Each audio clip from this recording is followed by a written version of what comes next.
Assalamualaikum warahmatullahi wabarakatuh. Selamat pagi, kembali lagi bersama saya. Hari ini kita akan belajar tentang kemagnetan.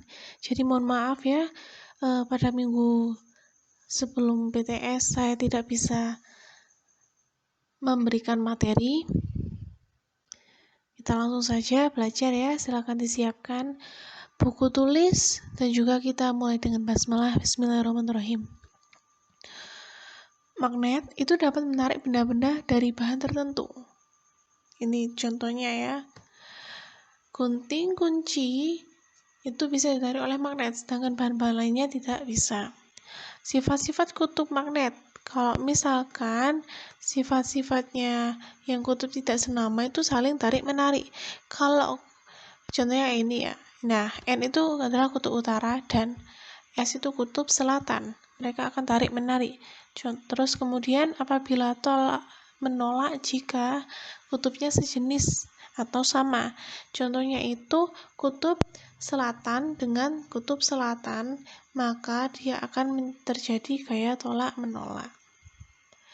Bahan-bahan magnet dan magnetik itu ada 3.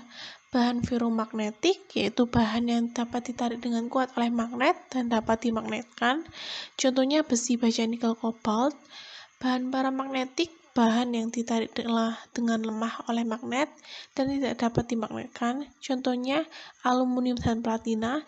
Serta bahan diamagnetik, bahan yang ditolak dengan lemah oleh magnet dan tidak dapat dimagnetkan. Contohnya seng sama bismut. Kemudian hipotesa Weber. Jadi kalau misalkan ini kan susunan molekulnya acak, kemudian dia bisa diubah menjadi searah. Nah, kalau sudah searah ini berarti sudah menjadi magnet. Jadi besi dan baja itu terdiri dari atom magnet yang disebut dengan magnet elementer. Jadi yang panah-panah ini namanya magnet elementer. Besi dan baja yang tidak bersifat magnet, susunan magnet elementernya tidak teratur. Tapi kalau besi dan baja yang susunan magnetnya itu teratur. Jadi kalau yang bersifat magnet itu teratur kayak ini, kalau bukan magnet maka dia tidak akan teratur.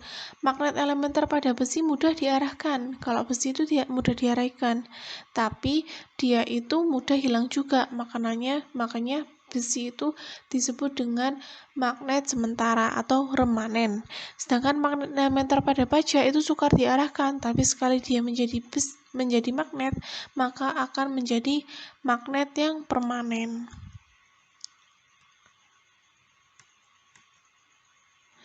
Pengaruh magnet pada magnet elementer benda yang bersifat magnetik dan non-magnetik. Nah, ini kayaknya contohnya. Jadi kalau misalkan ini kan saya ulang ya. Ini ya, kalau misalkan sebuah kawat dikasih dengan magnet, maka dia akan menjadi searah. Itu tadi besi. Nah, kemudian ini kalau dia baja. Jadi dia itu agak lama untuk pembuatannya, akan tetapi tembaga. Tapi dia itu agak lama untuk pembuatannya, akan tapi sifat magnetnya itu tahan lama, tembaga atau baja. Cara membuat magnet yang pertama dengan digosok.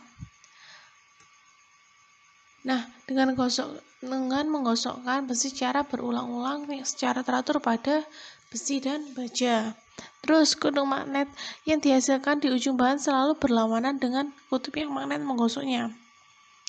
Jadi, jika ini merah misalkan utara, maka yang digosok pertama kali kan bagian ujung, maka bagian belakangnya akan menjadi kutub selatan. Terus yang kedua dengan menggunakan arus listrik kalau elektromagnetik. Jadi kalau ada baterai dililitkan dengan kawat, kemudian ini misalkan besi, dia akan menjadi magnet. Nah, ini bentuknya kayak gini. Nah, ketika ini sakalnya dinyalakan, maka ini akan menjadi magnet. Nah, itu aturannya bisa menggunakan kaidah tangan kanan, di mana arah perputaran ini merupakan perputaran yang panah-panah ini merupakan arah dari arus listrik, terus jempol itu menunjukkan kutub utara dan bagian bawah itu ada menunjukkan kutub selatan. Kemudian dengan cara induksi, jadi mendekatkan dengan magnet. Nah, bila besi dan baja didekatkan pada magnet yang kuat, maka mereka akan menjadi magnet. Setelah dijauhkan, besi itu akan mudah kehilangan sifat magnetnya, tapi baja itu tetap mempertahankan sifat magnetnya. Cara menghilangkan magnet itu bisa dilakukan dengan dipanaskan, dipukul, atau dialiri dengan arus AC atau arus bolak-balik. Cara menyimpan magnet dengan cara kutub magnet dipasangkan dengan angker atau sepotong besi, magnetnya disimpan secara berpasangan, magnetnya dijauhkan dari sumber panas, dan magnet dijauhkan dari sumber listrik. Nah, magnet itu menimbulkan medan magnet di sekitarnya. Jadi, medan magnet itu adalah ruang di sekitar di sekitar magnet, yang dimana dia itu dapat mempengaruhi daerah atau medan di sekitarnya. Contohnya ini ya, ini magnet melayang. Kemudian, ketika dia sudah didekatkan, maka magnetnya itu akan mendekat. Jadi garis-garis ini kayak misalkan ini ada pasir besi, kemudian ini ada magnet. Nah, ini ada kompas. Nanti kompasnya ini berubah-ubah arahnya, menyesuaikan dengan medan magnet. Jadi ini medan magnetnya keluar dari kutub utara, kemudian masuk ke kutub selatan. Sifat-sifat garis magnet, yang pertama, garis-garis magnet tidak pernah saling berpotongan. Yang kedua, garis-garis gaya magnet selalu keluar dari kutub utara ke kutub selatan.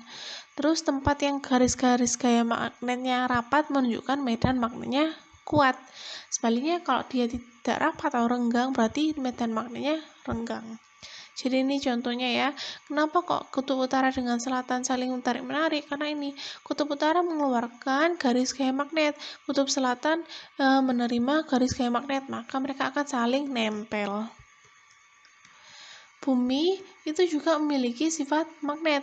Nah, jarum kompas itu kan selalu menuju ke kutub utara dan selatan. Jadi itu menunjukkan kalau bumi itu punya sifat magnet. Nah, kutub utara bumi sama ini kutub selatan. Kutub utara magnet itu terdapat di dekat kutub selatan bumi. Nah, kutub selatan batang magnet dekat dengan kutub utara bumi. Jadi kebalikan. Tapi kita sebagai manusia itu cuma ngelabelin kalau ke utara maka dikasih huruf U, utara. Tapi sebenarnya itu adalah bagian selatan magnet. Kemudian sudut deklinasi dan inklinasi. Sudut deklinasi adalah sudut yang dibentuk antara arah utara selatan dengan arah utara kompas. Nah, kayak gini ya. Jadi itu kompas, deklinasi itu kalau misalkan kompas kalian lihat ya, jarumnya itu nggak akan tepat menuju ke kutub utara, tapi masih gerak-gerak ke kanan atau ke kiri. Nah, itu namanya adalah sudut deklinasi.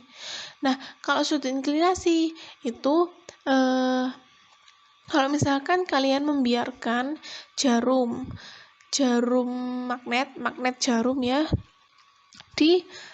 kalian gantungkan, maka magnetnya itu akan sedikit berdiri. Jadi tidak lurus, itu namanya adalah sudut inklinasi. Jadi sudut yang dibentuk antara magnet dengan garis horizontal bumi.